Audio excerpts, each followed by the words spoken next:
1995ல MacArthur wheeler அப்படிங்கிறவர் 2 பேங்கை கொள்ளையடிச்சிருக்காரு. அதுவும் எந்த விதமான மாஸ்க்கும் போடாம. அது மட்டும் இல்லாம செக்யூரிட்டி கேமரா பார்த்து சிரிக்கவும் செஞ்சிருக்காரு. நியூஸ் பெருசாகி 1 மணி நேரத்துல மெக்கார்த்தரை வீட்லயே போய் தூக்குறாங்க. போலீஸ் சர்வேலன்ஸ் டேப்ஸ் எல்லாம் காமிச்சப்போ மெக்கார்த்தருக்கு ஒரே ஷாக்கு. என்னன்னா அவர் என்ன சொன்னாருன்னா, நான் தான் முகத்துல லெமன் ஜூஸ் தடவி இருந்தேனே, அப்புறம் எப்படி அப்படின்னாரு. அப்புறம் தான் தெரியுது அவர் அந்த டைம்ல லெமன் ஜூஸ் ஒரு இன்விசிபிள் இங்கா ஒர்க் ஆகும். அது ஹீட் ஆகும்போது ப்ரௌன் கலர் ஆகும். ஹீட் இல்லாத சாதாரண டைம்ல கலரே இல்லாத ஒரு பொருளாகவும் இருக்கும் அப்படின்னு படிச்சிருக்காரு. அது யூஸ்வலி பேப்பர்ல தான் யூஸ் பண்ணுவாங்க. ஆனா தலைவர் முகத்திலே யூஸ் பண்ணிட்டு பேங்கை கொள்ளையடிக்க கிளம்பியிருக்காரு.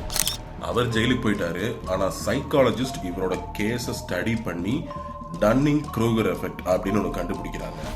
பேசிக்கலி என்னன்னா, முட்டாள்கள் நாங்கள் முட்டாள்கள்னு தெரிஞ்சுக்காத அளவுக்கு, ரியலைஸ் பண்ணாத அளவுக்கு முட்டாள்களாக இருப்பாங்க அப்படிங்கிறது தான் அது. இந்த கேஸ் அந்த டைமில் ரொம்ப பரபரப்பாக பேசப்பட்டிருந்துச்சு. ஒருத்தர் பண்ண தப்பில் ஒரு பெரிய ஒரு சயின்டிஃபிக் விஷயமே கண்டுபிடிச்சிருக்காங்க. இதை பற்றி முன்னாடியே தெரிஞ்சிருந்தால் லைக் பண்ணுங்கள், தெரியலாட்டி ஃபாலோ பண்ணி தெரிஞ்சுக்கோங்க.